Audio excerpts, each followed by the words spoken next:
Baik, sudah presensi semuanya? Ya, Bu. Sudah, Bu. Oke, Sudah, Bu. baik, karena sudah presensi semuanya, kita bisa mulai saja. Nanti yang akan memaparkan materi adalah Ibu Ciptati. Mangga Ibu. Hai, terima kasih Bu Indah. Sebentar saya coba share dulu. Oke, apakah slide-nya sudah terlihat ya?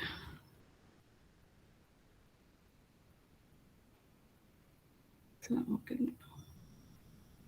Baik, oke. Baik, selamat pagi. Assalamualaikum warahmatullahi wabarakatuh. Pagi, Bu. Selamat pagi, Bu. Untuk pagi hari ini kita akan bahas tentang energi dalam reaksi kimia, khususnya dalam hal ini adalah energi kalor ya, atau entalpi. Kita akan mulai. Pertama kita lihat dulu tentang macam energi yang selama ini sudah kita ketahui. Definisi energi ya. Energi sendiri adalah suatu kemampuan untuk melakukan kerja, atau dalam hal ini energi tadi ada dalam bentuk apa saja. Kita lihat di sini ada energi radiasi ya. Radiasi ini artinya energi tadi adalah energi yang diperoleh dari radiasi suatu pemancar energi. Misalnya di dalam hal ini adalah matahari. Matahari itu melakukan radiasi, tanpa kita minta dia akan selalu meradiasi sinarnya ya, terutama kita pelajari yang akan jatuh di permukaan bumi kita ini. Kemudian yang kedua adalah energi termal. Kalau bicara tentang energi termal, ini adalah energi panas ya, panas, energi yang berkaitan dengan gerak acak atom-atom dan molekul ya. Kemudian ada namanya energi kimia. Nah, energi kimia ini adalah energi yang dimiliki oleh suatu senyawa atau suatu molekul, atau kita sebut struktur zat kimia. Jadi ini namanya energi kimia, dia tersimpan di dalam molekulnya. Kemudian energi nuklir. Energi nuklir ini merupakan energi yang tersimpan di dalam inti atom ya. Jadi neutron dan proton pada suatu atom, atau yang kita sebut sebagai inti atom ya. Inti atom. Nah, ketika kita nanti membahas tentang energi nuklir, maka kita bicara tentang apa yang terjadi pada inti atom, karena ini merupakan suatu reaksi yang melibatkan proton dan neutron di dalam suatu inti atom. Ya, kalaupun ada elektron, maka elektron itu adalah yang paling dekat dengan inti atom, atau elektron pada kulit yang paling dalam.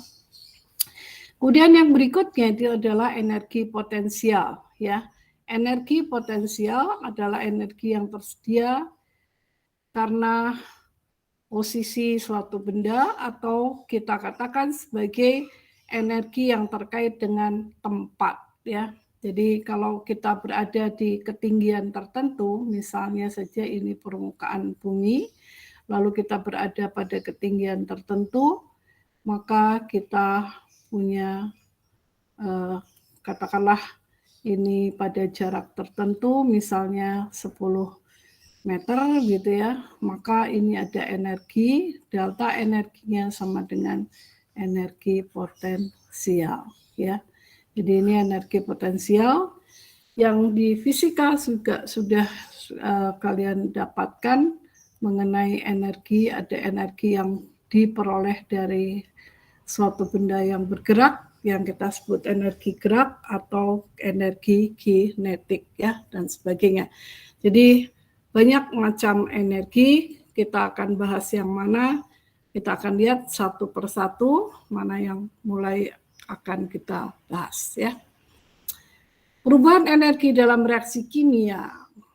Suatu reaksi kimia itu bisa menghasilkan panas kalor ya, bisa juga menyerap kalor.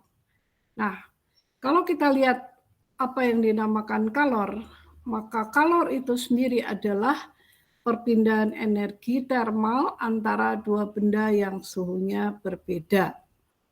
Jadi itu mengenai kalor. Suhu ini untuk menggambarkan bagaimana thermal energi tadi berlangsung ya. Jadi kita akan lihat dari perubahan suhu. Jadi dalam pembahasan ini kita akan lihat perubahan suhu yang terjadi dan perubahan suhu ini terkait dengan energi termal gitu ya. Perubahan suhunya seperti apa? Misalnya saja kalau kita lihat di sini satu contoh, kita buat minuman misalnya, maka minuman tadi akan mempunyai suhu tertentu. Nah, kalau ini kemudian ditambahi air dingin atau ditambahi air yang lebih panas, maka akan terjadi perubahan suhu. Nah, perubahan suhu yang terjadi itu akan terkait dengan apa yang disebut kalor, ya. Berapa besar kalor yang berpindah dari satu tempat ke tempat lain atau dari satu benda ke benda lainnya. Oke, ini kita akan lihat satu persatu. Sekali lagi, suhu bukan energi ya. Suhu itu adalah pengukur energi termal atau pengukur kalor ya. Pengukur kalor itu dapat dilihat dari perubahan suhu yang terjadi. Oke, kita akan lihat di sini. Pertama-tama sebelum kita membicarakan tentang termokimia, yaitu suatu ilmu yang mempelajari perubahan kalor yang menyertai suatu reaksi kimia, itu namanya termokimia, maka kita akan pelajari lebih dulu apa yang dinamakan sistem. Ya. Sistem adalah bagian tertentu dari alam yang menjadi perhatian kita. Artinya, yang kita perhatikan, yang kita pelajari, yang kita fokuskan dalam suatu pembicaraan itu kita namakan sistem. Lingkungan itu adalah yang berada di luar sistem. Jadi kalau ini kita ambil sebagai suatu yang kita pelajari, maka ini adalah sistem yang di dalam botolnya adalah sistem, sedangkan yang di luar sini kita namakan lingkungan. Jadi sekali lagi, kalau ada sistem pasti ada lingkungan. Lingkungan itu adalah yang di luar sistem. Nah, kalau kita mau lihat ini sebagai suatu sistem, apakah sistem ini terbuka atau tertutup? Kita bisa lihat apa yang dimiliki oleh sistem tersebut, ya. Kita akan bicarakan pertama atuh untuk sistem yang dapat melakukan pergantian pergantian materi, ya, pergantian materi itu kita namakan sistem terbuka. Jadi pada sistem terbuka ini ada pertukaran materi dan pertukaran, ini ada pertukaran materi. Saya sebut materi saja karena zat itu juga suatu materi ya. Ada pertukaran materi, demikian pula pertukaran suhu.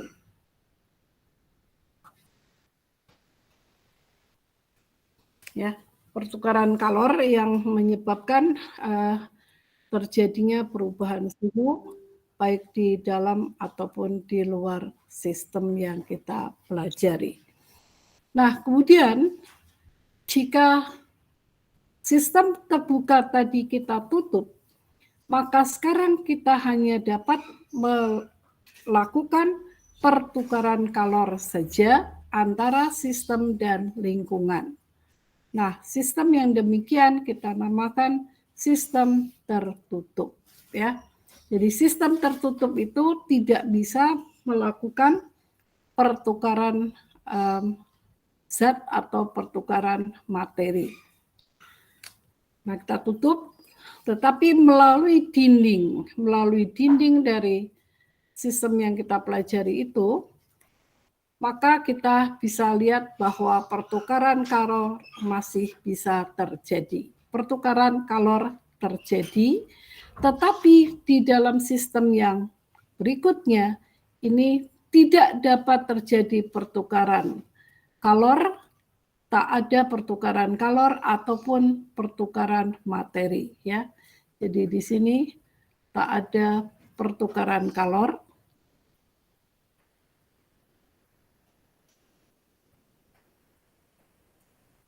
Tak ada pertukaran materi. Jadi tidak ada yang bisa masuk maupun tidak ada yang bisa keluar. Sebagai contoh sistem yang demikian, yang kita namakan sistem terisolasi ini, kalau ini sekali lagi ada, ini tak ada pertukaran materi, ya. Tak ada pertukaran materi. Kenapa tidak bisa ada pertukaran materi? Ya karena dia kita tutup gitu. Contoh sistem yang terisolasi ini adalah termos. Yang paling sederhana itu adalah termos yang sehari-hari kita jumpai di rumah, ya. Di rumah, dimanapun kalian bisa buat juga suatu model sistem terisolasi. Yang jelas sistem terisolasi itu tidak dapat melakukan pertukaran kalor maupun pertukaran materi.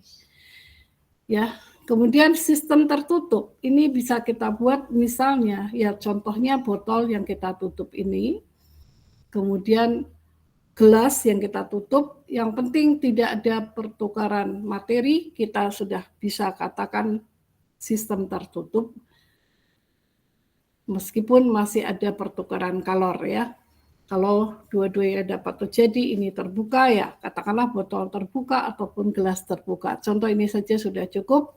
Untuk yang terisolasi tadi bisa saja kita buat dari termos kaca, termos apa yang styrofoam dan sebagainya, bisa kita buat sendiri, ya.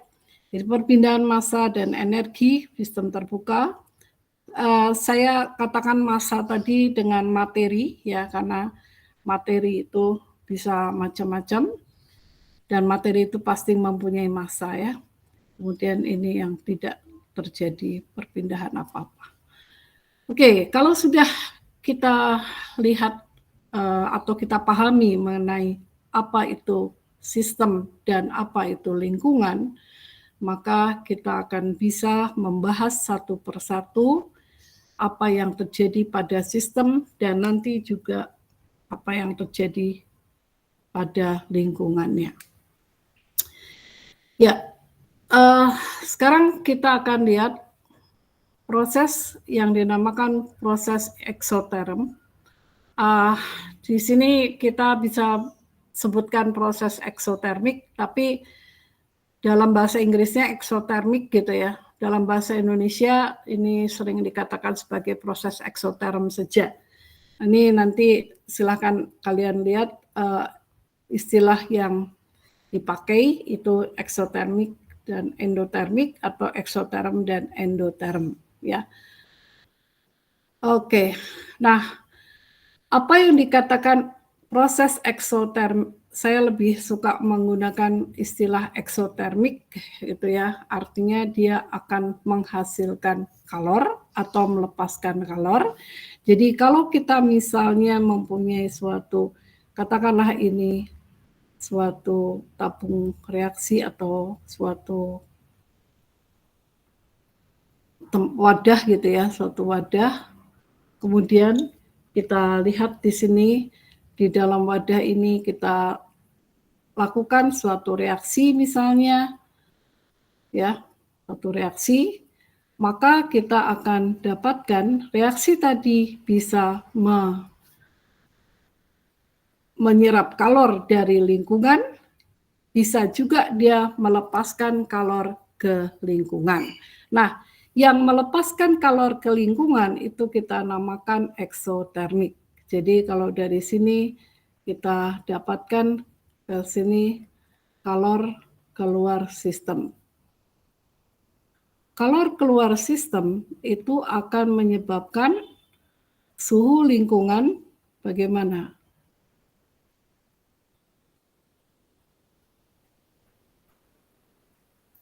Suhu lingkungan akan naik, sedangkan suhu sistem turun.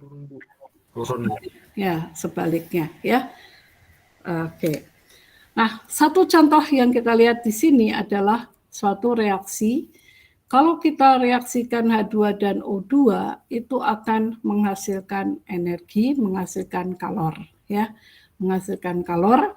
Jadi reaksi ini kita namakan reaksi yang bersifat eksoterm ya, eksotermik. Nah, contoh yang lain itu adalah H2O gas, ini kita sebut uap air ya, uap air menjadi H2O cair. Ini yang kita sebut sebagai air gitu ya. Ini kita sebut sebagai air. Ini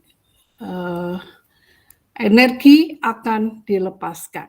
Sebaliknya, kalau kita lakukan air itu dari padat menjadi cair atau dari cair menjadi uap, H2O liquid menjadi H2O gas, uap air ya. Ini kita dapatkan suatu proses yang membutuhkan kalor. Yang membutuhkan kalor itu artinya yang terjadi adalah ini ada sistemnya itu adalah reaksi-reaksi yang terjadi di dalam sini ya. Kemudian apa yang kita lihat di sini adalah kalor masuk ke dalam sistem ya dari lingkungan.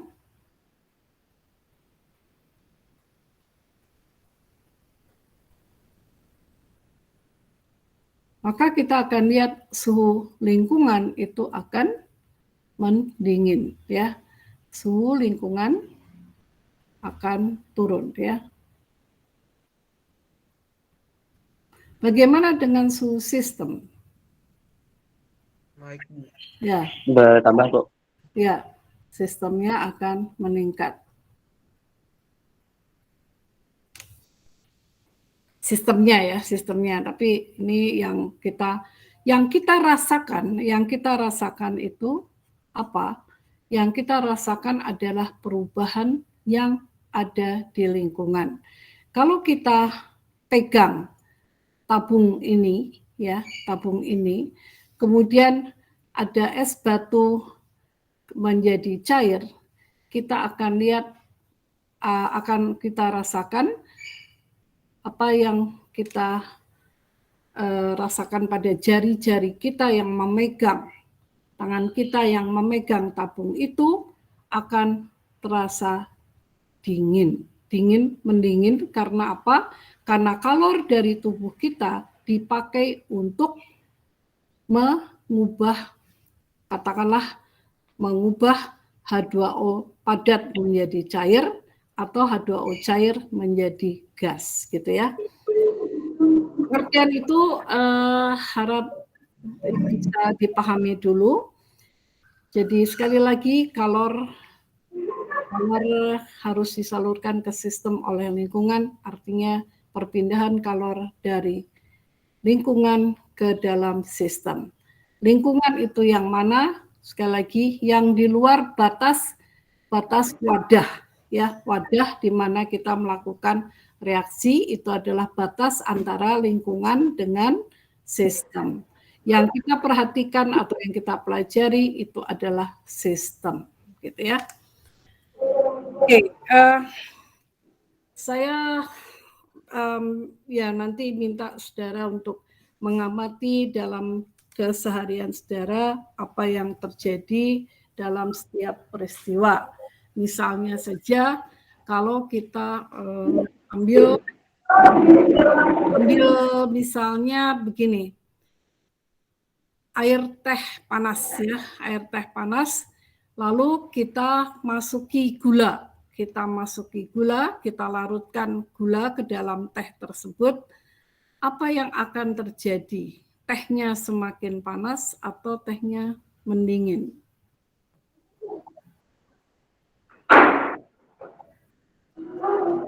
Nah, itu nanti kalian pelajari, kalian lihat, dan kemudian dari situ kalian bisa memahami, bisa merasakan apa yang dinamakan reaksi atau proses yang eksoterm dan proses yang endoterm, ya. Endoterm dan eksoterm itu yang kita lihat di sini. Ya, kita lihat di sini misalnya reaksi yang terjadi antara H2 dan O2 tadi, apa yang dialami adalah kalor diberikan oleh sistem ke lingkungannya, ya, sistem terhadap lingkungan menerima kalor sehingga suhu lingkungan meningkat. Nah, suhu lingkungan meningkat itu dapat kita rasakan dengan munculnya panas, ya, munculnya kalor dalam bentuk panas yang kita rasakan, yang selama ini kita menyebutnya sebagai panas, gitu ya. Sebaliknya, kalau kita lihat di sini proses yang berlawanan, ini bukan HGO sih sebenarnya. Ini ini memang HGO. Ini HGO padat. Ini adalah merkuri oksida.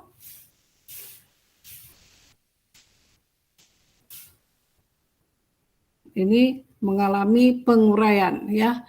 Proses penguraian merkuri oksida HgO mengurai menjadi Hg atom, Hg unsur, ya, dan O2. Nah, ini adalah suatu proses penguraian atau proses kebalikan dari reaksi pembentukan, ya, reaksi penguraian menjadi unsur-unsurnya. Nah, kalau dari kiri ke kanan adalah suatu proses yang eksotermik atau endotermik ini diperlukan, ini prosesnya adalah endotermik karena untuk melepaskan ikatan Hg dengan O diperlukan energi. Maka dari sini kita akan dapatkan energi yang dihasilkan itu negatif bagi sistemnya, ya. Jadi ini akan sebentar ya, saya sebut kalornya negatif. Kemudian kebalikannya, kalau reaksinya dari kanan ke kiri, ini kita sebut aja ini endoterm, ya. Ini diperlukan kalor. Lalu yang berikutnya, kebalikannya ini adalah eksoterm. Jadi kalau ditanya pihak endoterm yang mana? Pihak endoterm adalah dari kiri ke kanan. Pihak eksoterm yang mana? Dari kanan ke kiri, ya. Jadi kalau yang satu ini endoterm, maka yang lain adalah yang reaksi kebalikannya tentu adalah eksoterm. Itu aja, ya. Secara umum suatu proses pemutusan ikatan akan membutuhkan kalor. Kalau dia membutuhkan kalor, maka dia akan bersifat endoterm. Karena kalornya akan diambil dari lingkungan, sehingga lingkungan itu terasa mendingin, ya, temperaturnya menurun.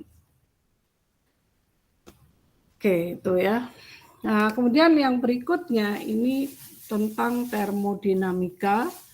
Apa itu termodinamika ya? Kita perhatikan dulu sebentar. Termodinamika ini mencakup pembicaraan tentang energetika, jadi energi yang menyertai suatu reaksi kimia. Ini kita sebut sebagai energetika kimia gitu ya.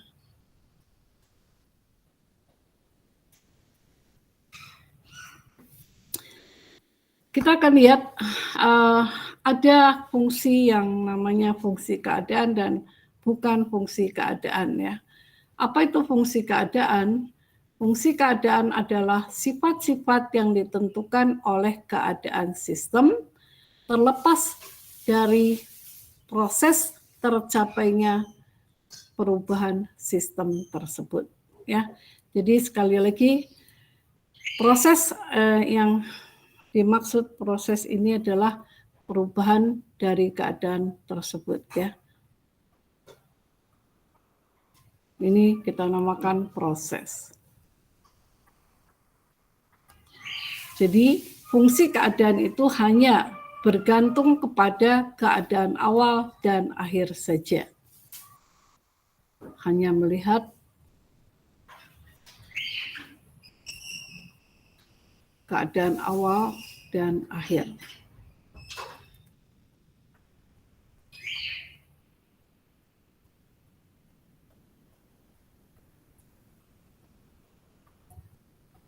Nah, bagaimana perjalanannya itu tidak kita pusingkan, ya tidak kita repotkan begitu. Contohnya apa? Misalnya dari Bandung Anda pergi ke Jakarta. Mau lewat mana? Bisa lewat jalan tol, tol yang mana? Tol Cipularang atau Purbalenyi, atau mau lewat tol Jagorawi, atau mau lewat Puncak. Yang penting keadaan yang kita perhatikan adalah keadaan awal, yaitu posisi di Bandung, dan keadaan akhir posisi di Jakarta. Bagaimana selisih energinya? Nah, itulah yang kita lihat sebagai fungsi keadaan ya. Oke, kita akan lihat di sini energi, tekanan, volume, suhu. Nah, ini nanti kita akan lihat satu persatu efek volume ini apa, efek tekanan itu apa, dan energi ini kita akan lihat bagaimana perubahan yang terjadi ya. Satu contoh fungsi keadaan atau satu contoh keadaan yang tadi saya sebutkan, misalnya ini adalah Bandung karena posisinya lebih tinggi, ini adalah Jakarta gitu ya. Jakarta, Bandung menuju Jakarta itu bisa lewat mana saja. Bisa lewat jalur ini yang biru, bisa lewat jalur ini atau jalur alternatif yang lain. Nah, untuk posisi seperti ini kita sebut sebagai ada energi yang terlibat, yaitu yang dinamakan sebagai energi potensial ya. Energi potensial itu adalah energi yang terkait dengan posisi terhadap suatu tempat, yaitu ketinggian dari benda tersebut dilihat dari dasar ya. Energi potensial gravitasi, potensial pendaki 1 dan pendaki 2 adalah sama. Karena apa? Karena posisinya sama. Sama-sama di tempat yang tinggi ini. Di titik yang koordinatnya sama lah, kurang lebih seperti itu. Kemudian yang berikutnya, sekali lagi ini ada A dan ada B.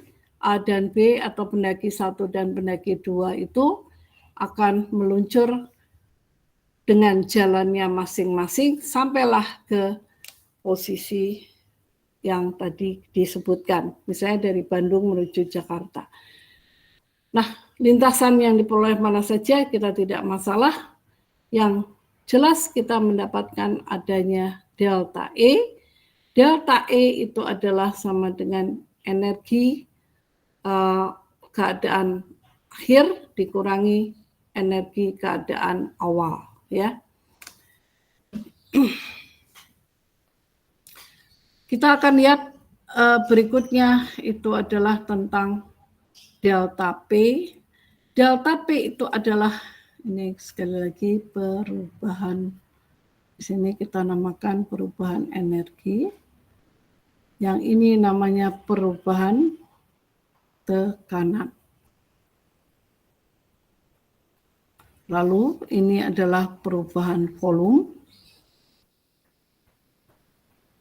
Dan yang terakhir ini adalah perubahan suhu. Ya, kita namakan itu. Nah, ini sekali lagi fungsi keadaan ya. Delta E, delta P, delta V, dan delta T itu kita namakan fungsi keadaan karena apa? Karena hanya bergantung pada keadaan awal dan akhir tanpa harus memperhitungkan perjalanan untuk mencapai keadaan akhir ya, tanpa harus memperhatikan proses selama menuju keadaan akhir ya, selama menuju keadaan akhir dari suatu keadaan awal. Itu gambarannya tentang fungsi keadaan. Nah, sekarang kita akan mulai energetika dengan hukum termodinamika yang pertama. Hukum termodinamika yang pertama itu menyatakan energi dapat diubah dari satu bentuk ke bentuk yang lain, tetapi tidak dapat diciptakan atau dimusnahkan. Artinya apa? Artinya adalah delta E sistem akan sama dengan negatif delta E lingkungan. Jadi di sini delta E sistem itu sama dengan negatif dari delta E lingkungan. Artinya apa yang terjadi di sistem itu terbalik dengan apa yang terjadi di lingkungannya. Gitu ya. Ini selanjutnya kita sebut delta E L, lingkungan itu kita sebut L ya. Sistem ini kita singkat dengan S, lingkungan kita singkat dengan L gitu ya. Supaya semuanya juga paham. Oke, jadi delta E sistem sama dengan negatif delta E lingkungan dengan harga delta E-nya sama, tandanya saja yang berbeda. Jadi di sini berbeda tanda. Berbeda tanda itu artinya kalau satu positif yang lainnya negatif, artinya ada pertukaran pemilik ya, pertukaran pemilik energi gitu ya. Satu contoh yang kita lihat di sini adalah reaksi pembakaran ya. Reaksi pembakaran kita sebut juga reaksi oksidasi. Dalam hal ini proses pembakaran ya, akan menghasilkan suatu senyawa yang dinamakan CO2. Pembakaran sempurna, sekali lagi pembakaran sempurna suatu senyawa hidrokarbon itu akan menghasilkan karbon dioksida. Kalau tidak sempurna, bisa jadi hanya sampai menjadi karbon monoksida. Sifat karbon monoksida itu beracun dibandingkan dengan CO2. Tapi kalau kita terlalu banyak menghirup CO2 juga pada akhirnya akan lemas gitu ya. Baik, kita lihat di sini. Kalau kita punya ini namanya gas propana ya. Gas propana atau propan dioksidasi. Ini biasanya pada LPG ya. Dioksidasi, dia akan menghasilkan CO2 dan H2O. Di samping itu akan dihasilkan kalor. Ya, kalor inilah yang kita gunakan untuk memasak. Ya. Sistemnya sendiri bagaimana? Ya tentu dia kehilangan kalor gitu ya, kehilangan kalor karena diberikan kepada lingkungannya melalui suatu proses reaksi, pemutusan ikatan, dan pembentukan ikatan yang baru. Yang penting di dalam pelajaran yang kita bahas sekarang ini adalah yang kita lihat kalori yang menyertai suatu reaksi, ya. Kalori yang menyertai suatu reaksi bisa itu terlibat untuk masuk kalornya, dibutuhkan kalornya, atau dilepaskan kalornya. Dalam kasus ini melepas kalor. Kalor itu dimanfaatkan untuk masak, untuk mendidihkan air, dan sebagainya. Ya, jadi energi kimia yang hilang dari proses pembakaran akan sama dengan energi yang diperoleh lingkungan. Dengan demikian, maka kalau kita perhatikan sekali lagi sistemnya, sistem itu akan memberikan energi ke lingkungan sehingga delta E-nya akan berlawanan tanda. Besarnya sama tetapi berlawanan tanda. Itu ya, satu hal yang pertama. Nah, untuk hukum pertama termodinamika, kita mendapatkan bahwa delta E sistem itu sama dengan ini ya. Jadi hukum pertama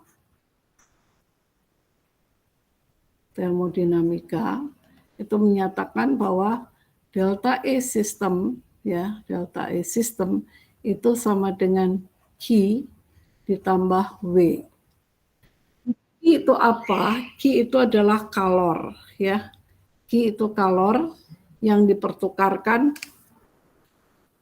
oleh sistem terhadap lingkungan atau dari lingkungan terhadap sistem gitu ya. Itu Q. W itu adalah kerja. Nah, perhatikan di sini. Kerja yang dilakukan kerja apa? Nah, ini kerja diantaranya adalah kerja volume. Kerja volume itu kita sebut W. Di dalam hal ini kita bicara kerja volume. Apa itu kerja volume? Yaitu kerja yang menyangkut tekanan dan volume. Ya. P delta V itu adalah kerja. Nah, P itu apa?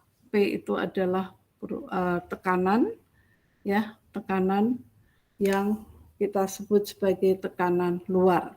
Contohnya apa? Kita akan lihat pada gambar yang berikut. Sebentar, saya mau ini satu lagi mengingatkan dari semua yang kita pelajari sampai dengan halaman ini adalah bahwa kalau sistem melakukan sesuatu terhadap lingkungan, maka sistem tadi akan kehilangan jika dia memberikan ke lingkungannya. Contohnya apa? Yaitu kerja. Jika kerja dilakukan, ya kerja volume, ini ada dua macam.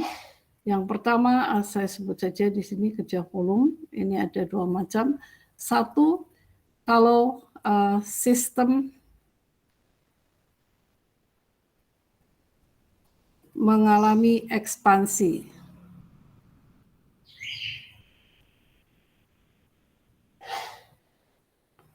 Mengalami ekspansi. Ekspansi itu adalah apa? Pembesaran volume.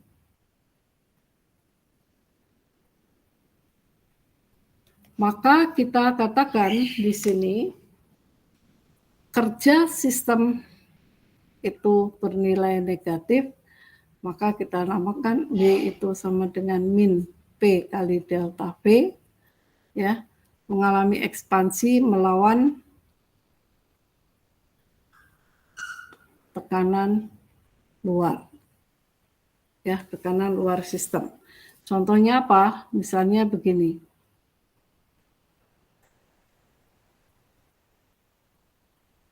Kalau ini ada suatu silinder dengan piston yang bergerak bebas, ya, ini sekali lagi piston bergerak bebas.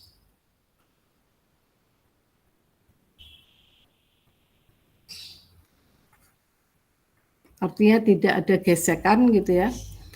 Maka yang terjadi adalah perubahan yang dimaksud itu perubahan dari keadaan satu, di mana awalnya ini adalah pistonnya atau pengisapnya begitu ya. Ini keadaan satu atau keadaan awal ya, awal, dan ini keadaan akhir.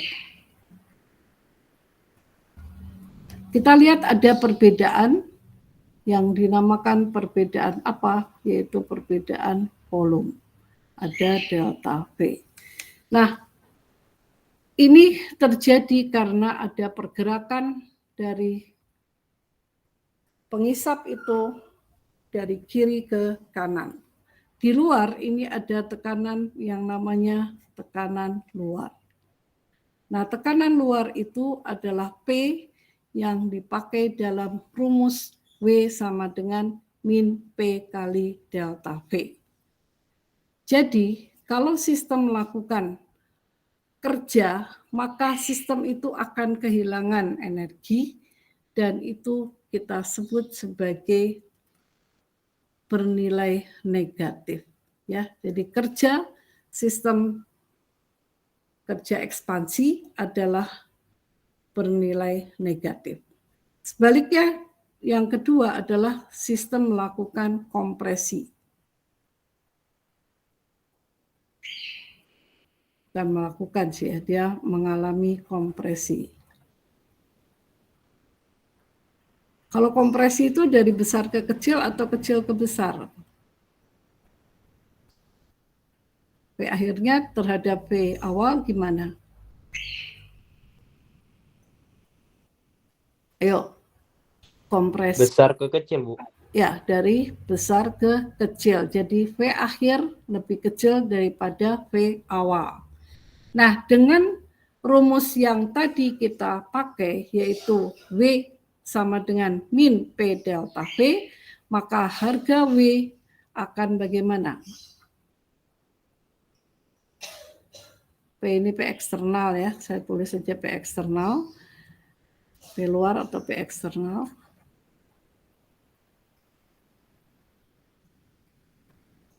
Supaya kalian kenal istilah-istilah ini, P luar dikalikan delta V, V akhir lebih kecil dari V awal, jadi harga delta V adalah V akhir dikurangi V awal. V awal kita sebut V0 begitu ya. Ini harganya akan bagaimana? Negatif, Bu.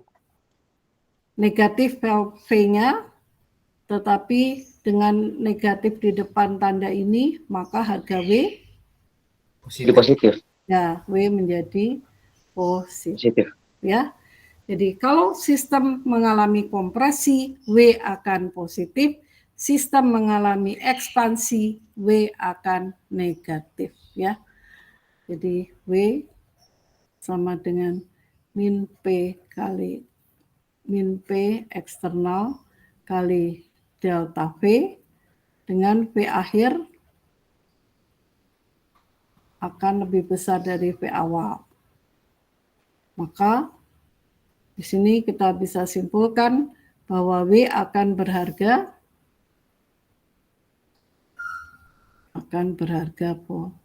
Positif. negatif kebalik ya. Ini negatif. Karena apa? Karena delta V dari sini ya. V akhir lebih besar dari V awal, delta V positif. Maka W adalah negatif. Karena apa? Sekali lagi, W adalah min P kali delta V. Gitu ya. Sekali lagi, di sini W adalah min P kali delta V, di mana delta V itu adalah V awal atau V akhir. V akhir dikurangi P awal. P awal kita tulis P0 ya. Mau nulis P awal boleh, nggak apa-apa.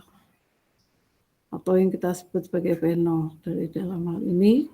Kalau ekspansi sekali lagi ekspansi V akhir lebih besar dari V awal ya, dari V awal. Maka delta V akan positif ya. Delta V positif maka sekali lagi W akan negatif gitu ya.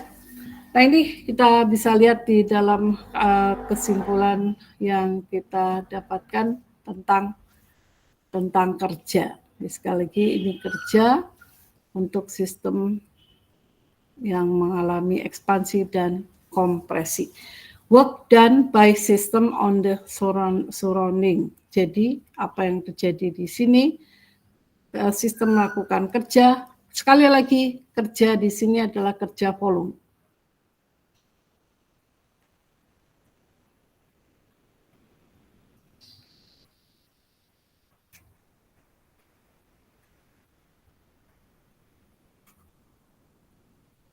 Gitu ya. Ini yang kita fokuskan sekarang.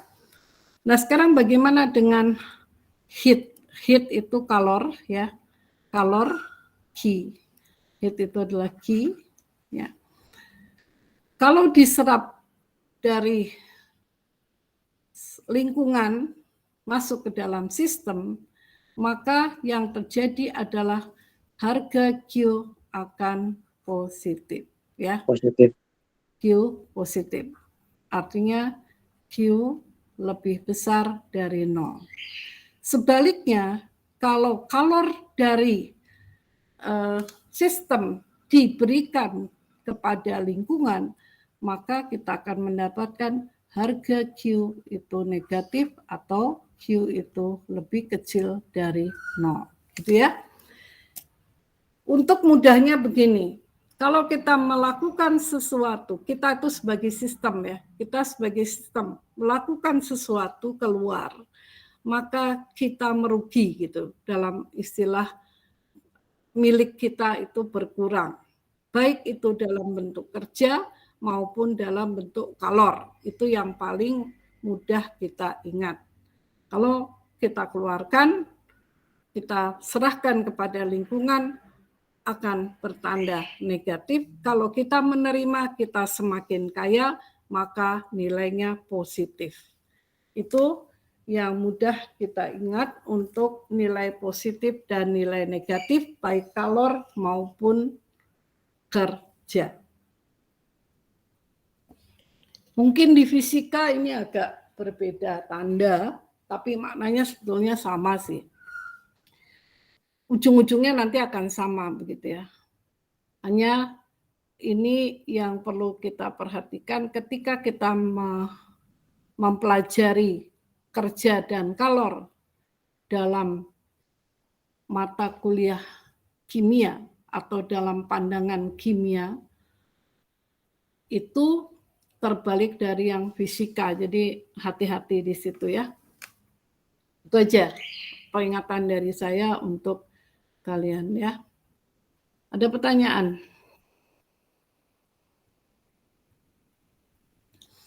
Nah, ini tadi yang kita lihat kerja volume. Sekali lagi, kerja volume. Kerja volume itu adalah kerja yang menyebabkan perubahan volume. Perubahan volume itu bisa membesar, bisa mengecil. Yang membesar kita namakan ekspansi, yang mengecil kita namakan kompresi. Nah, perhatikan sistem yang sedang ada di hadapan saudara. Kondisi awal itu volumenya adalah sama dengan yang kuning ini, kita namakan volume awal, V0, ya, V0, ini katakanlah sama dengan X liter, ini V akhir, ya, sama dengan Y liter. Liter itu pakai L besar, ya. Ini V akhir. Nah, sekarang kita lihat bagaimana harga delta V. Positif atau negatif?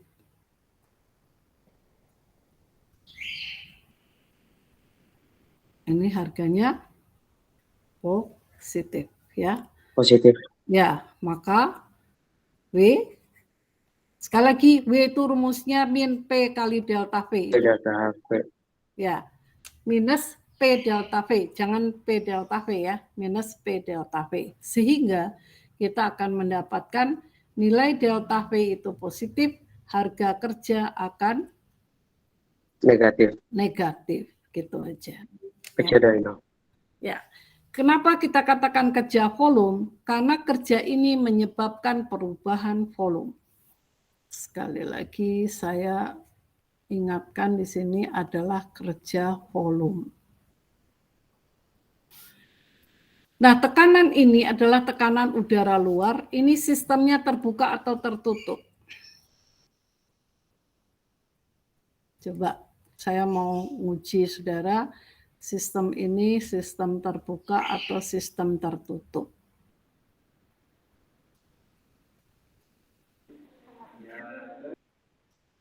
Yuk. Ada yang bertukar zatnya keluar ke dalam? Nah, ini tidak ada ya. Jadi ternyata masih cair. tutup ya. Harus sistem tertutup ya. Sistem tertutup. Nah, kenapa kok ini bisa berubah volumenya? Karena ini adalah gas ya. Perhatikan bahwa ini adalah gas. Gas itu kan akan memuai atau menciut itu sesuai dengan volume ruang di mana gas itu berada ya. Jadi sekali lagi ini gas ya, gas yang kita pelajari. Jadi sistem ini adalah gas, ini adalah pengisap yang bergerak bebas, sekali lagi pengisap bergerak bebas. Bergerak bebas artinya apa? Artinya tidak ada gesekan. Tak ada friksi. Friksi itu gesekan, gaya gesek ya. Tak ada friksi. Ini ya, pengisap bergerak bebas ini semuanya sama. Nah, kita lihat apa yang terjadi, yaitu ini adalah P yang kita namakan tekanan udara luar atau P eksternal. P eksternal. Saya ingatkan lagi, ini adalah P eksternal. Kalau di fisika kita kenal kerja adalah ini apa? Gaya. Ini apa? Jarak perpindahan ya. Benar nggak? Kalau di fisika ada ini kan?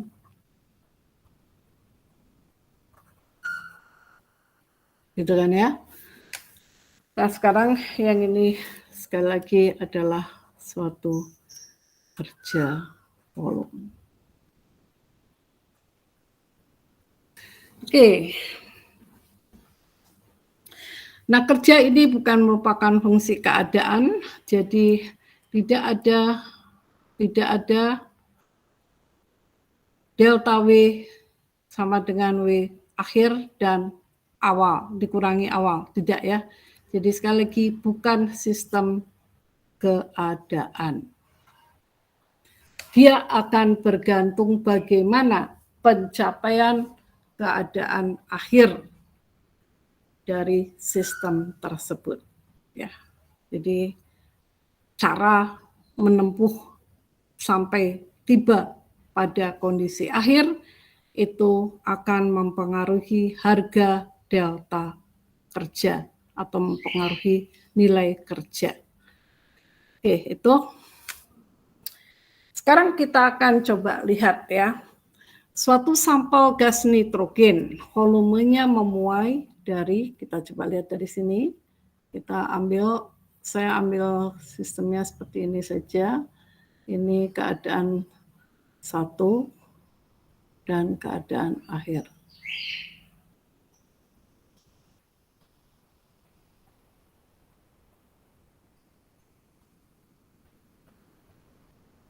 Ya, kita akan lihat di sini, ini adalah V1, ini V2, atau V0, dan ini V akhir.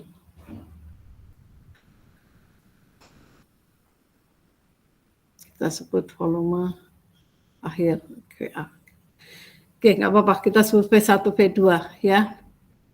Proses ini dinamakan apa? Dari sini menuju ke sini.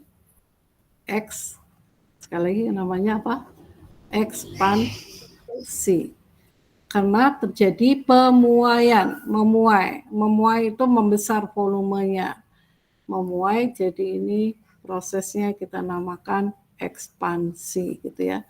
Mula-mula ini adalah 1,6 liter, kemudian V2-nya itu adalah 5,4 liter gitu ya, ekspansinya begitu. Suhunya konstan ya, suhu konstan, jadi tidak kita pertimbangkan. Lalu berapa kerja yang dilakukan dalam suatu satuan joule jika gas memuai pada tabung dan B salah ini. Gas memuai dari A menuju ke B. Betul, ini maaf, ini dua keadaan. Satu adalah P eksternal. P eksternal sama dengan 3,7 atmosfer. Jadi ini adalah tekanan yang akan dilawan oleh, ini sekali lagi ada P, ini ada P, P-nya itu tidak berubah, jadi P-nya adalah 3,7. Nah sekarang berapa nilai kerja? Sekali lagi W adalah min P kali delta V. Nah kita lihat di sini, delta V sama dengan V2 dikurang V1, nilainya adalah 5,4 liter, liternya belakangan, dikurangi 1,6 liter ya. Jadi berapa liter ini? Kita dapatkan berapa? 3,8 liter. Itu delta V ya.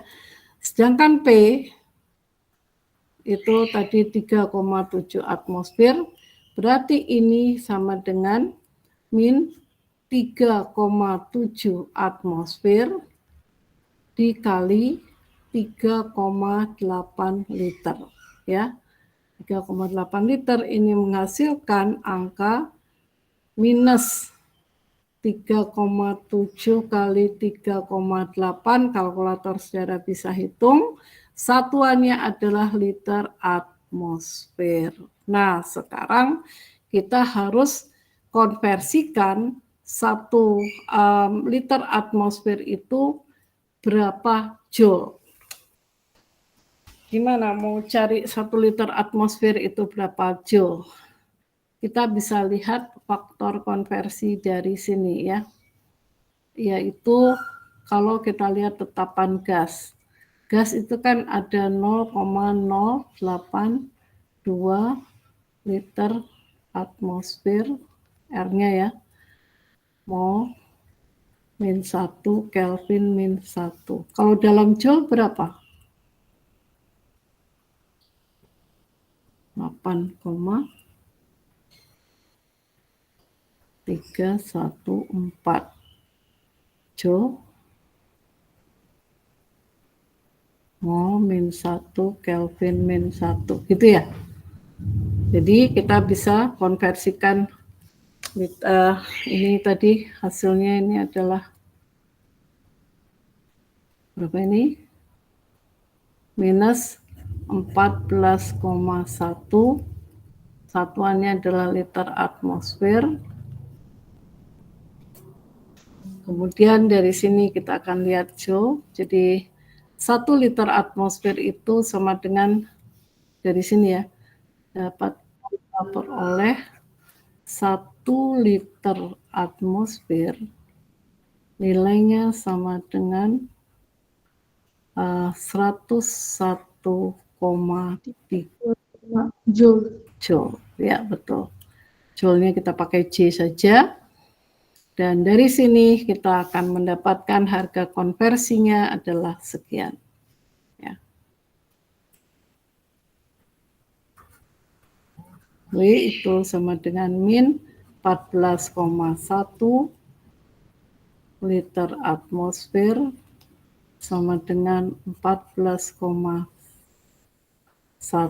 kali 101,3 Joule. Gitu saja. Ya. Jadi hasilnya adalah 101,3. Ini harusnya ini koma, ini titik ya. Ini bahasa Indonesia kecampur-campur ini. Baik, ini dapatnya adalah 100 negatif 100 kali ya, negatif 1430 Joule. Ya. Ini hasil kalinya sekian. Ini satu konversinya itu dari sini ya, bisa kita lihat dari sini yang paling mudah. Angkanya ini kan 1 liter atmosfer sama dengan 101,3 Joule. Kalau mau dicari dari mana, cari dari sini. Oke, gitu ya. Ini kerja volume, karena nanti ada kerja energi ya, kerja listrik itu lain lagi. Oke, kita akan lihat di sini salju ya. Salju itu ada salju alami, ada salju buatan. Nah, salju buatan dapat dibuat dengan cara menurunkan suhu ya, menurunkan suhu. Jadi air akan membeku, tetapi tidak menjadi es, melainkan menjadi salju, gitu ya. Itu salah satunya. Kita akan lihat di sini. Ya, ini delta E sama dengan Q plus W. Ini apa? Hukum pertama termodinamika, ya. Delta E sama dengan Q plus W. Nah, sekarang kalau Q sama dengan 0, W lebih kecil dari 0, bagaimana harga delta E?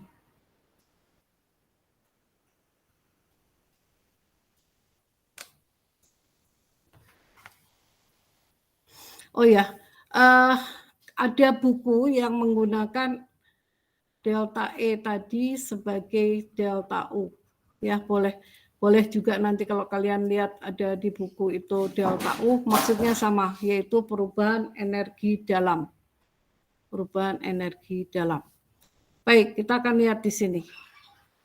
Jika Q sama dengan 0, W lebih kecil dari 0, maka delta E akan Negatif, Bu. negatif. Ya, ini negatif, ini harusnya nolnya di sini ya. Sekali lagi ini akan negatif. Karena apa? Karena rumus ini tadi, delta E sama Q plus W. Ya, gitu. Lalu di dalam hal ini kita akan menggunakan hubungan yang lain, yaitu delta E sama dengan kapasitas kalor kali delta T. C itu kapasitas kalor. Kalau delta T-nya itu lebih kecil daripada 0, maka terjadilah salju. Jadi konsep energetikanya adalah delta T lebih kecil dari 0 akan terbentuk salju, karena hubungan tadi delta E sama dengan kapasitas kalor dikali perubahan suhu. Ini kalau ada perubahan suhu yang terjadi seperti ini, ya. Kita akan lihat secara bertahap saja. Entalpi reaksi kimia. Nah, entalpi itu apa? Entalpi itu adalah kalor pada tekanan konstan. Jadi kita sebutnya ini adalah pada tekanan konstan Q sama dengan QP. Gitu ya. Q sama dengan QP. P di sini menunjukkan tekanan konstan. Nah, QP itu sama dengan apa? Ini ada suatu besaran termodinamika yang baru, yaitu QP dinamakan sebagai perubahan entalpi. Ya, ini kita namakan perubahan entalpi, yaitu sama dengan kalor pada tekanan tetap, gitu ya, perubahan entalpi. Kemudian kita akan lihat di sini pada tekanan konstan itu kita akan dapatkan W masih tetap seperti yang tadi dirumuskan adalah min P kali delta V. Saya pakai P-nya ini kecil ya, P kali delta V. Nah, ini kalau kita lihat lagi dari sini hubungan yang tadi delta E sama dengan Q plus W itu sama dengan pada tekanan tetap ya. Nah, ini pada P konstan. Pada P konstan kita dapatkan delta E sama dengan QP plus W. QP plus W ini adalah delta H. Ya. W itu adalah min P kali delta V, gitu ya. Nah, sekarang kalau kita mau cari delta H itu apa? Delta H itu bisa kita katakan sebagai delta E plus P kali delta V, gitu. Ya. P kali delta V positif itu delta H. Sekarang kita punya ini perubahan entalpi.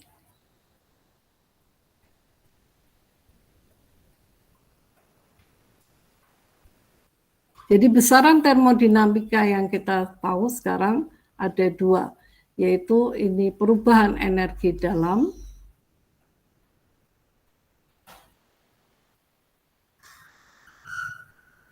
dan satu lagi adalah delta H yang dinamakan perubahan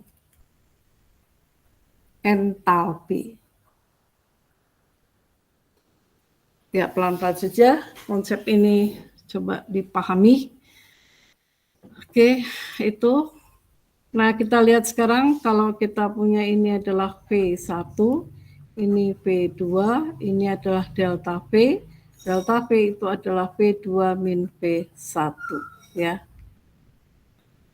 Gitu. P ini adalah P yang tetap karena tekanan udara luar, ya. P ini kita namakan sebagai P eksternal. Ini sifatnya konstan. Tidak berubah, ya. Maka kita dapatkan hukum termodinamika tadi menjadi delta H sama dengan delta E plus P kali delta V. Apa itu delta H? Delta H adalah entalpi produk dikurangi entalpi reaktan.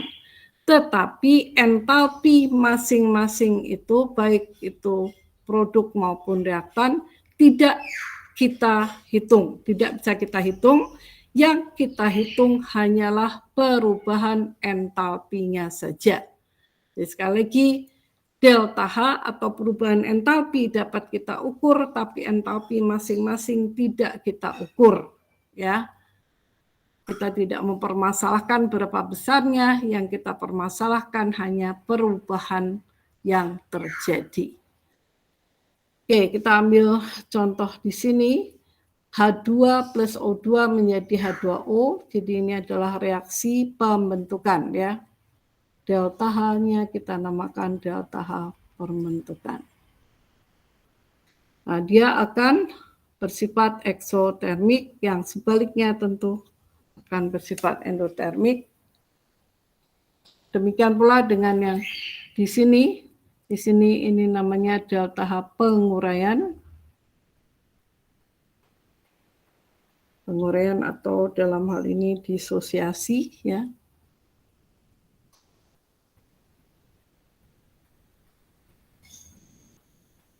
Ini delta HF nilainya adalah positif ya. Exothermic heat exothermic heat given off by the system. Sistem memberikan panas terhadap lingkungan, delta HF-nya 0. Lebih kecil dari 0, ini disosiasi delta HF. Delta H disosiasi lebih besar dari 0. Ya, ini adalah exo dan endo. Ini apa? Exo atau endo? Exo.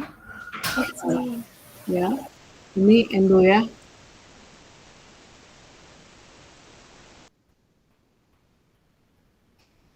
Oke, itu aja. Nah, delta H-nya itu lebih besar dari 0 dan yang endo yang exo lebih kecil dari 0. Sekarang kita akan lihat persamaan termokimia. Nah, kalau kita punya H2O padat atau yang kita kenal dengan nama es batu ya. Batu es batu. Menjadi H2O cair, ini yang kita kenal dengan nama air gitu ya. Jadi prosesnya dinamakan proses apa? Proses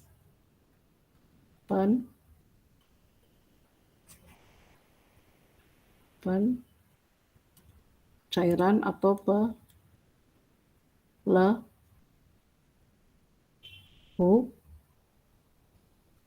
ya. Proses peleburan ya. Oke, pada proses peleburan ini apa yang terjadi? Memerlukan kalor atau menyerap kalor.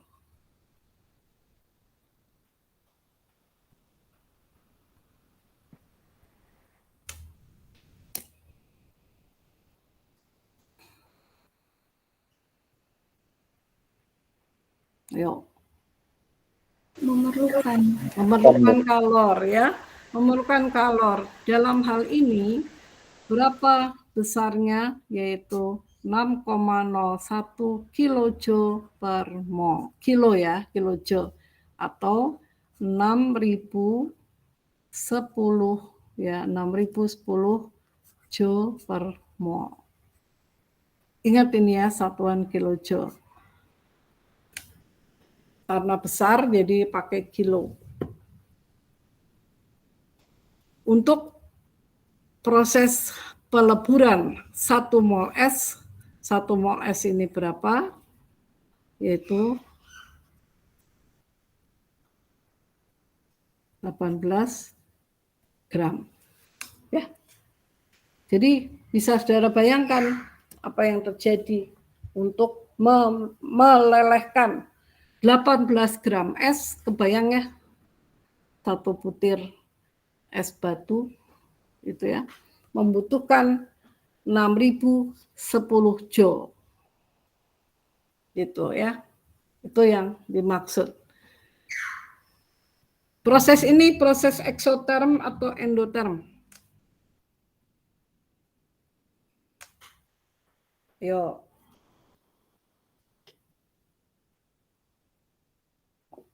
Harusnya semua langsung jawab ya. Berapa jawabnya? Udah tertera di sini. Ini apa? Iya. Jadi jangan melamun ya. Di sini sudah disebut kok. Sistemnya menerima kalor berarti dia endotermik ya. Gitu kan? Oke, sekarang kita lihat. Ini gas metana. Gas metana prosesnya dinamakan proses apa nih? Eksotermik. Proses Pembakaran. pembakaran ya. Proses pembakaran ini saya lihat. Lalu dia eksoterm. Nah, eksoterm artinya dia akan melepas kalor. Melepas kalor, ini kalor dilepaskan Q keluar dari sistem ya. Q keluar dari sistem menuju ke kemana? Ke Lingkungan. ya, lingkungan gitu ya. Dari sistem ke lingkungan. Nah, sekarang kita akan lihat berapa besar harga delta H tersebut. Sekali lagi, ini proses berlangsung pada tekanan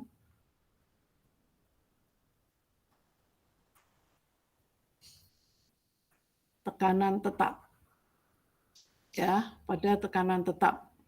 Pada tekanan tetap ini kita namakan proses isobarik ya.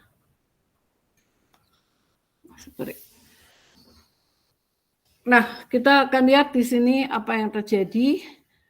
890,4 kJ dilepaskan untuk setiap pembakaran 1 mol metana pada suhu 25 derajat Celcius dan tekanan 1 atmosfer. Oke, kita akan lihat di sini delta H positif ya. Negatif positif, negatif ya. Nah, kita lihat di sini. Ini apa? Eksotermik ya. Mana ini energinya? Energinya dipakai untuk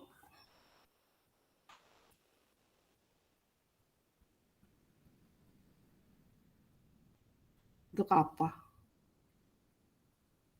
Pembakaran, Bu. Ya, enggak untuk pembakaran. Dapat dipakai untuk masak ya.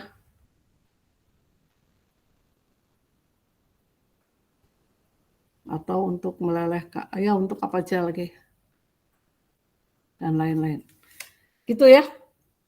Jadi, apa yang sebetulnya terjadi dalam keseharian kita, saudara masak, saudara mendidihkan air, itu memerlukan gas, gasnya harus dibakar. Karena kalau gasnya dibakar akan terjadi oksidasi, hasil sampingnya itu adalah berupa kalor. Kalornya dapat dimanfaatkan, gitu ya. Jadi penggunaan gas sudah dialami sehari-hari, tapi saudara kurang paham apa yang terjadi sebetulnya gitu ya. Kalau mau dipakai untuk memanaskan air, nah nanti kita bisa hitung tuh. Kalau airnya 1 liter, berapa perubahan suhu yang terjadi. Nah itu nanti bisa dihitung. Jadi gas yang kita pakai itu berapa banyak untuk mendidihkan air gitu ya. Itu hitung-hitungannya, hitungan matematika bisa. Baik, kita kembali ke persamaan termokimia. Sekarang kita sederhanakan ke persamaan termokimia dulu. Koefisien stoikiometri selalu menunjukkan jumlah mol zat ya. Artinya apa? H2O padat menjadi H2O cair ini sejumlah 1 mol. Nah, ketika kita hendak membalik persamaan H2O cair menjadi H2O padat, maka kita akan melihat nilai delta H itu masih sama, tetapi tandanya berubah. Kalau tadi positif, maka sekarang negatif, gitu ya. Ini sekali lagi, ini apa? Kalau ini tadi endo, garam.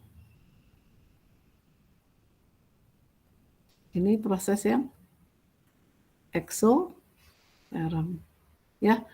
Kalau reaksinya dibalik ya terjadinya, atau dalam hal ini namanya proses perubahan fasa ya. Ini prosesnya kita namakan proses perubahan fasa, bukan reaksi kimia. Proses perubahan fasa ini dari apa? Padat menjadi cair.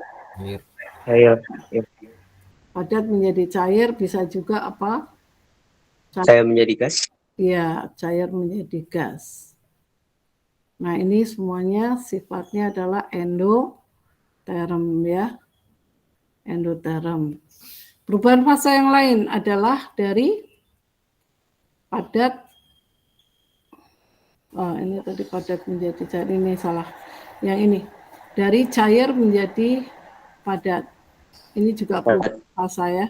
Jadi cair menjadi padat atau dari gas atau uap menjadi cair ya. Ini prosesnya adalah exo atau endo? Exo. Ya, exotherm. Exotherm. Ya, Melepaskan. exotherm melepaskan kalor. Kalau Ya. Jadi dia semakin mendingin ya, dirinya semakin mendingin. Tapi yang kita rasakan di lingkungan itu terbalik. Yang kita rasakan kalau dari cair mau jadi padat, nyerap kalor atau ya nyerap kalor dari lingkungan, dari kita gitu. Jadi akhirnya delta H di sini negatif. Oke, nah sekarang kita perhatikan begini. Ini sebetulnya satuan yang dipakai itu adalah kilojoule per mol ya. Ini kilojoule per mol gitu. Artinya untuk setiap mol sekian. Nah, sekarang kalau kita punya sebanyak N mol, maka berapa harga delta H? Yaitu akan dikalikan dengan jumlah molnya. Ya. Tetapi satuan yang dipakai itu seringkali masih satuan kilojoule per mol. Jadi tolong perhatikan baik-baik saja. Kalau N kali, maka delta H yang akan kita dapatkan itu kita kalikan dengan N. Sekali lagi apa yang kita tulis di sini 6,01, satuannya adalah kilojoule per mol. Ya, kita lihat persamaan termokimia yang ini. Kalau ini dari padat menjadi cair, delta H-nya adalah 6,01 kilojoule, ini 44,0 kilojoule. Jadi kalau saya mulai dari sini, H2O padat, kita cairkan dulu. Kita cairkan H2O liquid. Ini adalah air. Dari sini kemudian menjadi uap. H2O gas. Nah, di sini ada delta H1. Ini ada delta H2. Lalu secara keseluruhan delta H total berapa? Delta H1-nya adalah sekian.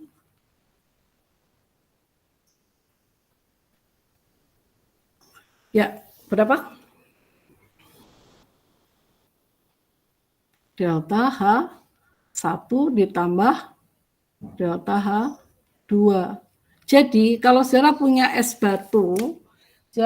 batu, kemudian ingin diubah menjadi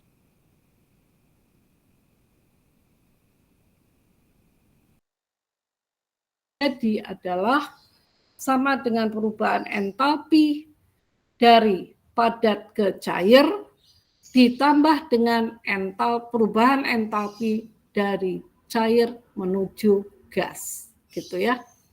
Jadi totalnya berapa? 50,01 kilo. 50,6. Ya, tambah 44,0, kemudian 50,01 kilo joule ya. Delta H totalnya adalah sekian kilojoule. Mudah ya. Jadi tidak sama antara kalor yang diperlukan untuk perubahan padat ke cair dengan cair menuju gas. Mana yang lebih banyak memerlukan kalor? Mana yang lebih Cair ke gas, Bu. Ya. cair ke gas. air ke gas, betul. Nah, sekarang kita akan lihat berapa kalori yang dihasilkan jika 266 gram fosfor putih. Nah, ini tolong perhatikan. Fosfor putih itu adalah P4. ARP ya, ARP-nya itu adalah 31 ya. Kalau AR itu tidak pakai satuan, kalau saya mau bilang massa molar P4, nah ini berapa? 4 kali 31 gram per ya. Jadi 124 gram gram per mol. mol. Itu adalah massa molar P4. Oke, sekarang kita akan lihat 266 gram P4 itu berapa mol? Yaitu 266 gram dibagi 124 gram per mol. Berapa mol? 2,14 mol, Bu. 2,14 mol gitu ya. Udah, Iya, sekarang Bu. kita ngalihkan saja. Kalau tadi ini adalah ini per mol ya. Maka delta H-nya berapa mol? 2,14 mol dikalikan minus, ini pakai kurung ya, minus 3,013 kilojoule per mol. Nah, kita bisa buang itu molnya dan kita bisa cari hasilnya dalam kilojoule ya. Kalau dihitung mungkin 6,47. Ya, itu delta H-nya, jadi gitu ngitungnya ya. Kalau 1 molnya adalah sekian, 2,14 mol ya tinggal ngalihkan saja. Sekali lagi satuan delta H per mol, delta H apa? Kita sebutnya delta A pembentukan. Delta HF, F itu formation sama dengan delta H pembentukan. F sekali lagi formation ya.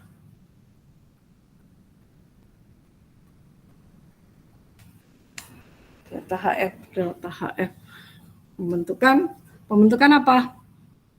P4 O10. Eksotermik atau endotermik? Eksotermik. Oh ya, tandanya udah jelas. Oke, sekarang kita akan lihat. Aduh, ini tanda panah tadi saya bawa. Ya, ini dikecil besarkan jadi geser. Oke, nggak masalah.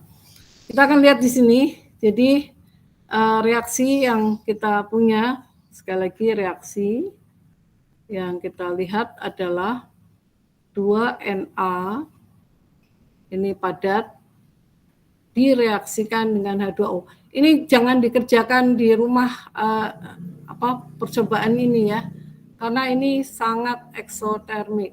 Coba perhatikan baik-baik. Ini dengan air akan menjadi molekul NaOH dan gas H2. Nah, ini yang membahayakan ya. Gas H2 ini dapat terbakar di udara karena kalorinya cukup ya. Lalu di sini kita mendapatkan harga delta H. Delta H ini namanya delta H reaksi. Harganya adalah min 367,5 kilojoule per mol ya.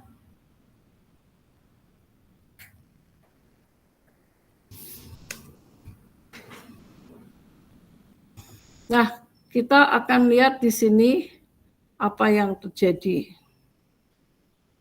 Ini air ditambah, air ini udara ya. udara, ini campur aduk soalnya. Astagfirullah. Ini air tuh air udara, water vapor. Ini adalah uap air. Ini uap air, gitu ya. Nah, ini mula-mula tidak ada uap gas yang atau gas yang dihasilkan ya. Tetapi setelah ditambah Na, cemplungkan Na-nya, nah terjadilah reaksi. Karena terjadi reaksi, terbentuklah ini. Apa ini? Udara tadi masih tetap ya. Udara, kemudian ini uap air, dan ada gas H2. Jadi di sini ini kita sebut V-nya adalah V1. V1 itu sama dengan volume V1 volume udara plus uap air ya. Nah, di sini volumenya jadi berubah. Di sini V-nya jadi V2 ya. V2 harganya berapa? Ya, ini sama dengan volume udara. Udara plus apa? Uap air plus gas H2. Nambahnya ini. Nih nambahnya gitu ya.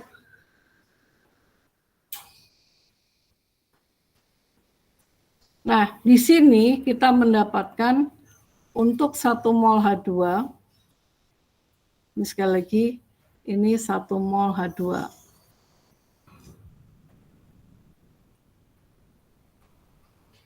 Dihasilkan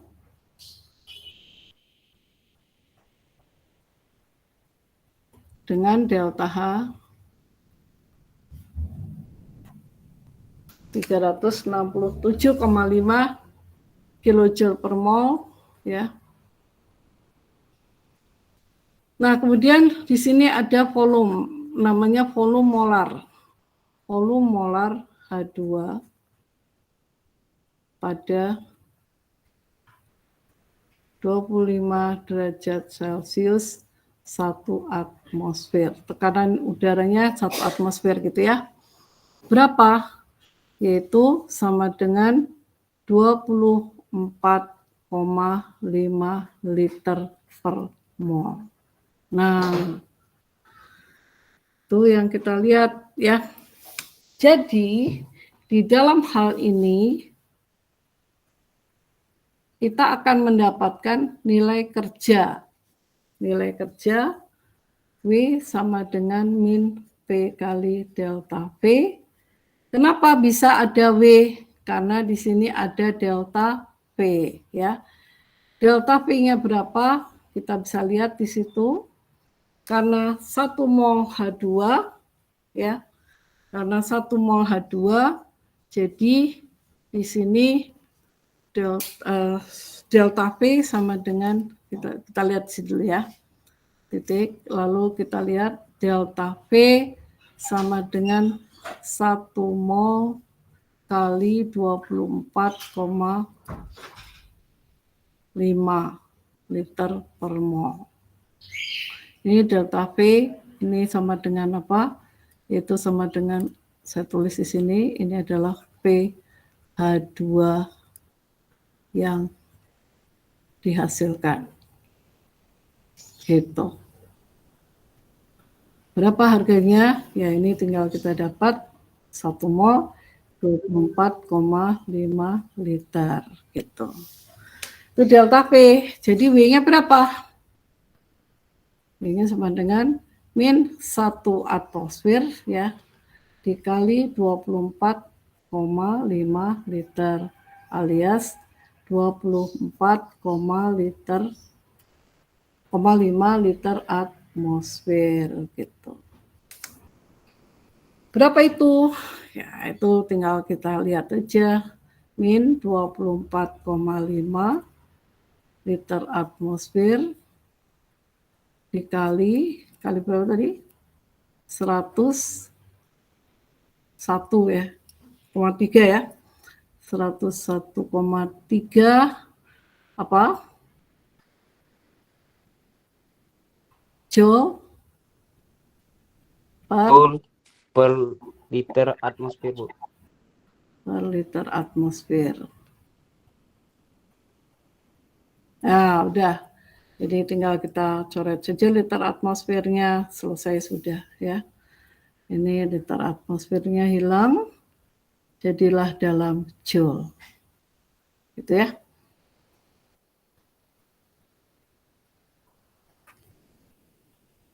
W kita dapatkan sama dengan sekian.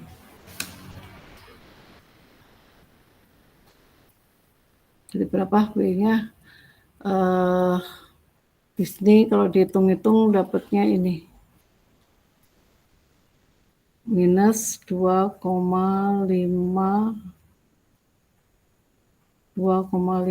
kilojoule per mol. Oke, sekarang berapa harga delta E? Delta E sama dengan delta H min apa?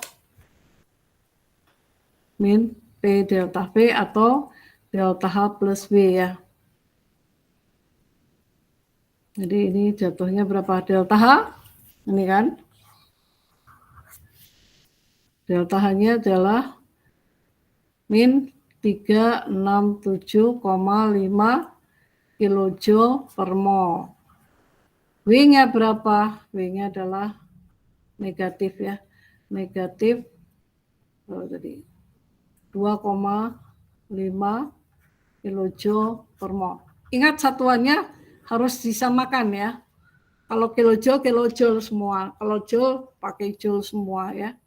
Jadi di sini kita akan mendapatkan totalnya adalah min 370 kilojoule per mol gitu ya. Tahapannya seperti itu. Ini ada di sebelah kiri juga. Saya uraikan supaya kita sama-sama lihat tahap per tahapnya. Sekali lagi, perubahan volume terjadi karena adanya gas H2 yang terbentuk. Tadi awalnya ada air dan uap air masih tetap ada di situ.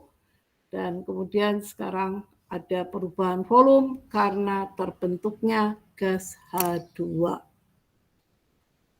Oke. Air, udara, uap air, gas H2. Betul ya? Ini soalnya pakai dua istilah, ada air, ada water vapor. Nah, airnya ini air tambah uap air atau apa. Airnya di sini ya. Di sini ada air. Oh, nggak kelihatan. Di dalam sini ada air dan ada uap air supaya nggak salah paham lah. Kita pakai warna apa yang bisa kelihatan merah. Sini ya. Ini ada H2O. Kalau ditanya perubahan volume airnya perubahan volumenya kecil sekali, jadi dapat kita abaikan ya. Perubahan volume air jauh lebih kecil dibandingkan perubahan volume gas. Maka volume air dapat diabaikan. Nah, bukan air yang di sini ya. Air di sini adalah udara.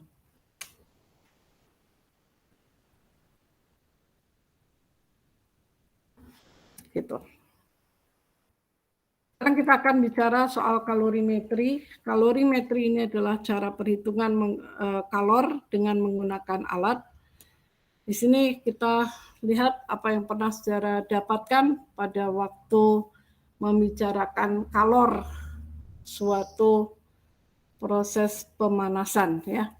Kalor jenis suatu zat adalah jumlah kalor yang dibutuhkan untuk mendapatkan 1 gram zat mendapatkan kenaikan suhu dari 1 gram zat sebanyak 1 derajat Celcius. Itu namanya kalor jenis. S ini disebut specific heat.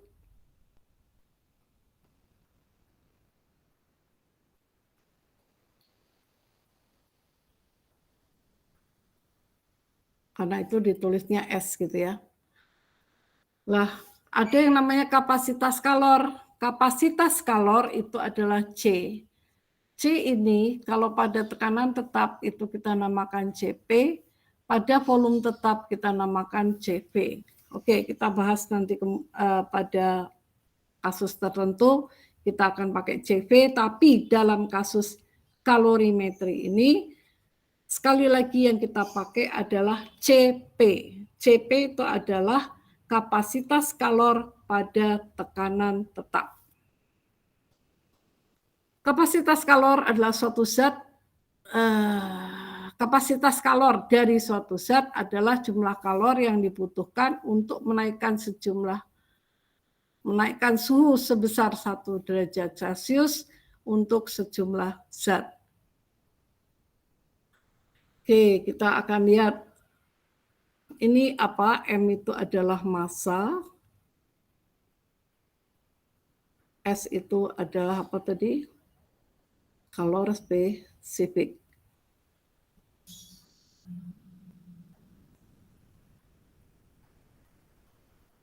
Gitu ya, kalor spesifik. Atau yang kita kenal kalau bahasa Indonesianya namanya kalor jenis gitu. Ya.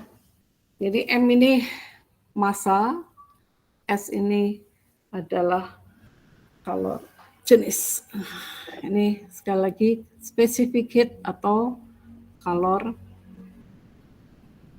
jenis. Ya. Air berapa? Ini.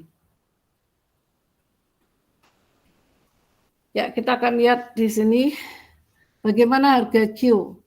Q sama dengan massa, ya, massa dikali panas jenis atau kalor jenis dikali dengan delta T. Lagi S itu massa jenis.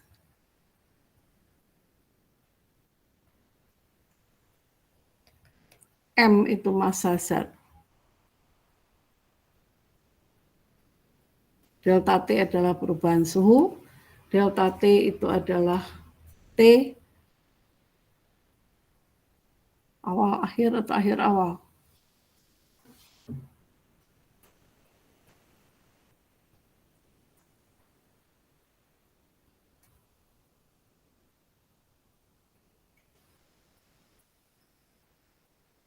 T itu suhu ya.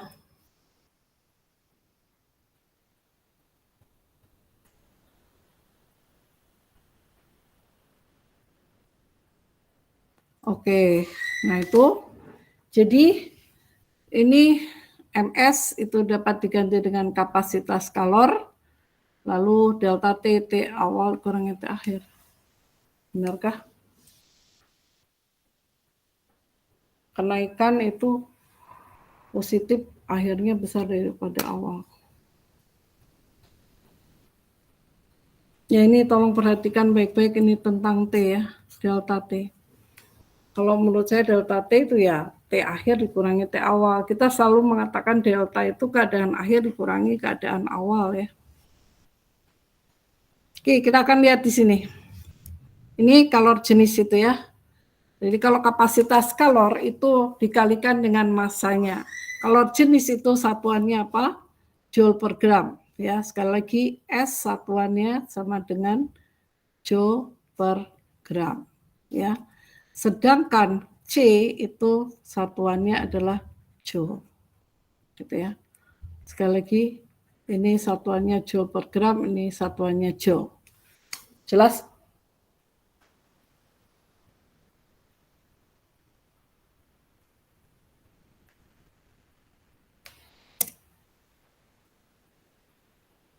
Saya berikan beberapa soal di belakang, nanti kalian coba latih sendiri.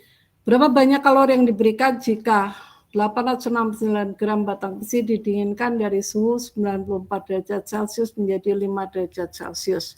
Oke, di sini kita bisa hitung delta T sama dengan 5 derajat Celcius dikurangi awalnya adalah 94 derajat Celcius.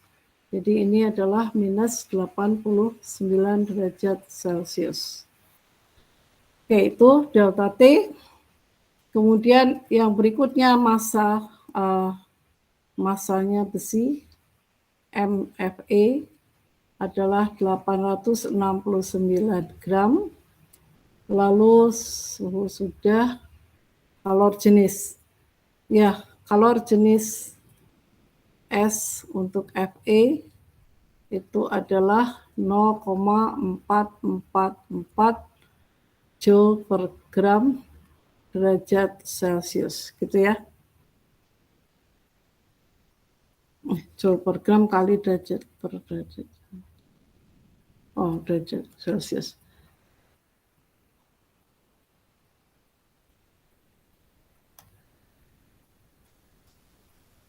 Ya, itu yang kita dapatkan, ini benar per derajat Celcius ya. Joule per gram per derajat Celcius.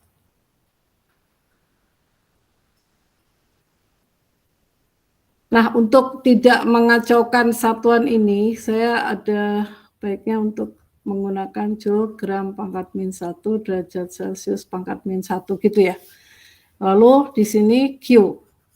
Q itu sama dengan massa dikali MFE dikali, saya tulis satu persatu dulu, SFE, terus dikalikan massa kali ini kali delta T. Delta T. Oke, ini M-nya adalah 869 gram ya. S-nya, ini kali aja deh. S-nya adalah 0,444. Satuannya Joule gram pangkat min 1 derajat Celcius pangkat min 1. Delta T itu adalah minus 89 derajat Celcius. Oke, sini sudah gampang untuk menyeleksinya. Oke, kita lihat ya.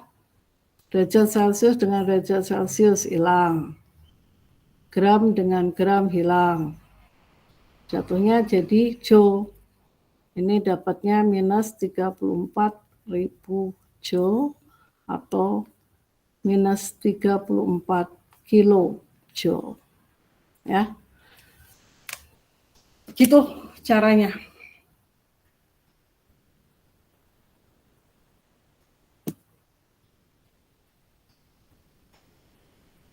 Ya, ini kalorimetri yang kita lakukan dengan kalorimeter bom. Ini namanya bom kalorimeter.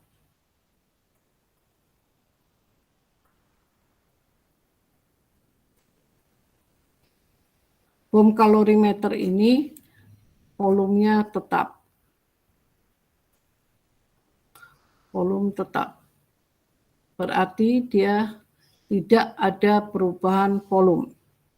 Nah, kalau tidak ada perubahan volume, maka kita akan melihat tidak ada kerja ya. Ya, Q system. Q system, sistemnya itu yang di dalam sini ya. Ini sistem.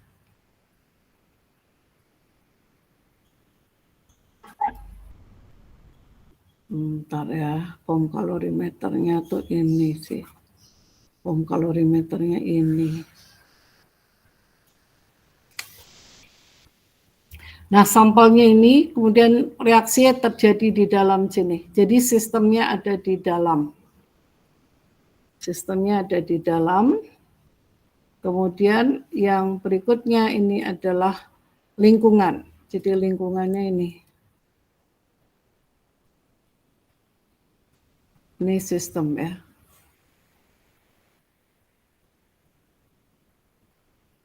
Oke. Q system ya, ini akan sama dengan Q air, Q yang diterima air, Q yang diterima bom, dan Q reaksi.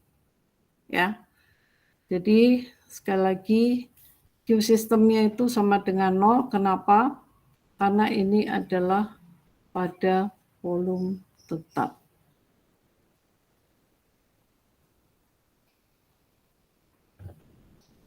Jadi Q reaksi ini akhirnya sama dengan minus Q air plus Q bom. Artinya hasil dari reaksi diterima oleh air dan diterima oleh bom kalorimeter. Dengan demikian maka Q air itu sama dengan M kali S kali delta T. Nah, ini konsekuensi berikutnya.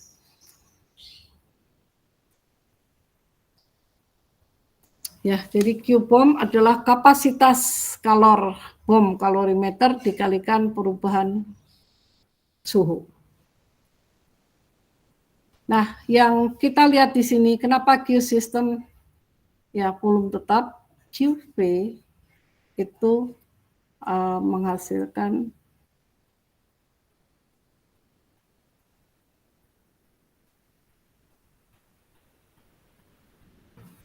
delta H-nya itu tidak sama dengan Q reaksi.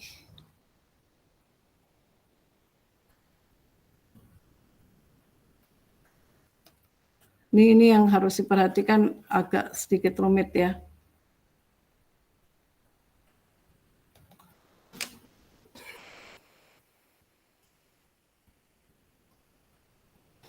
Jadi sekali lagi delta H itu sama dengan QP ya, QP.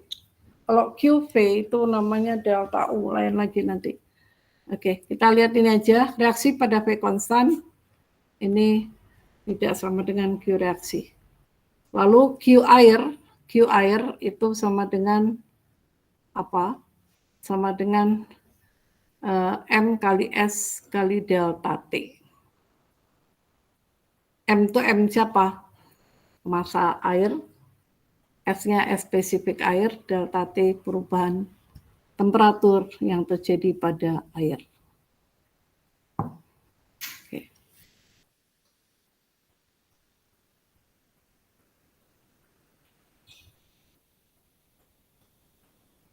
Jadi Q reaksi sama dengan ini bisa dijadikan satu gabungan. Nah, ini apa yang kita dapatkan dari sini. Q reaksi sama dengan Q air, ya ini minus. Q air itu adalah M kali S kali delta T air ya. Ditambah Q bom, yaitu ditambah ini minusnya sebentar. Tanda minusnya dibalik ini. Jadi bom itu adalah kapasitas kalorimeter ya, kapasitas air kalorimeter dikalikan delta T. Itu aja. Bom ini bom kalorimeter ya, bom kalorimeter. Oke. Nah, jadi nanti ini yang kita pakai. Ini yang kita pakai dalam kalorimetri pada volume konstan.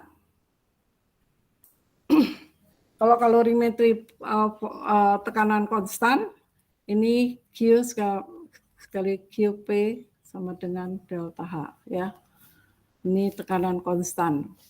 Q system dengan Q air tambah Q kalorimeter ditambah Q reaksi, Q sistemnya sama dengan 0, maka jika Q sistemnya sama dengan 0, maka Q reaksi sama dengan min Q air tambah Q kalorimeter. Ini jadi dari sini kita dapat Q kalorimeter sama dengan kapasitas air kalorimeter, kapasitas kalorimeter dikalikan delta T gitu. Delta H sama dengan Q reaksi pada tekanan konstan. Itu yang terjadi, dan ini adalah harga yang kita punya untuk macam-macam reaksi. Ini data bisa digunakan. Ini prosesnya namanya netralisasi, pada reaksi netralisasi, dan seterusnya. Ini adalah data untuk apa yang dinamakan delta HF. Delta HF itu sama dengan entalpi perubahan, entalpi pembentukan senyawa dari unsur-unsurnya.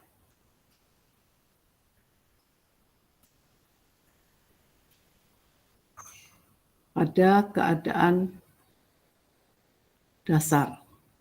Gitu ya. Tuh. Delta HF ini nanti akan kita pakai dalam perhitungan-perhitungan yang saya berikan di soal-soal berikutnya. Jadi ini harga tabel, tinggal kita lihat saja harga delta H reaksi itu adalah sama dengan delta HF produk dikurangi delta HF reaktan. Oke, ini tinggal ngitung aja, contohnya sudah ada ya. Silakan nanti dipelajari lagi contoh-contoh ini. Ya, ini adalah proses pencairan, ada tahap 1 dan ada tahap 2, yaitu ini dari kristal, ini kristal padat ya. Diubah dulu menjadi gas, menjadi ion pada fasa gas ya. Terus jadi ini baru nanti dilarutkan.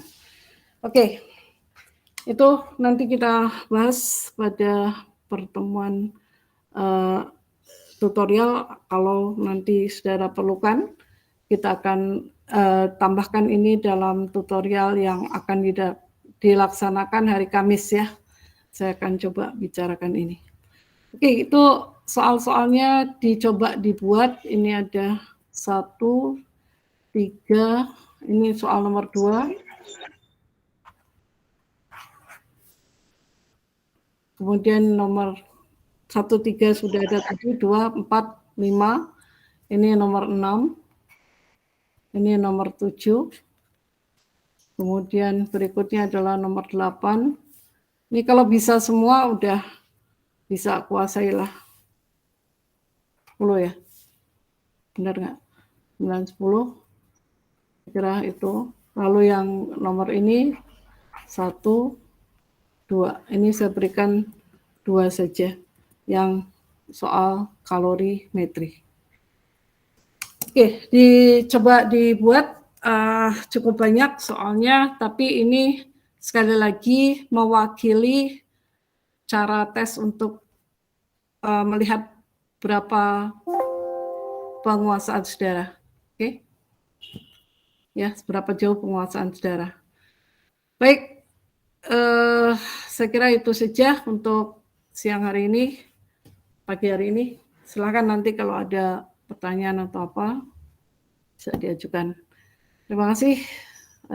Selamat pagi menjelang siang. Wassalamualaikum warahmatullahi wabarakatuh. Waalaikumsalam warahmatullahi Waalaikumsalam warahmatullahi wabarakatuh. Waalaikumsalam. Terima kasih Bu. Waalaikumsalam warahmatullahi wabarakatuh. Terima kasih Bu. Terima kasih Bu. Terima kasih Bu. Terima kasih Bu. Terima kasih Bu. Terima kasih Bu. Ya. Terima kasih Bu. Oke. Terima kasih Bu.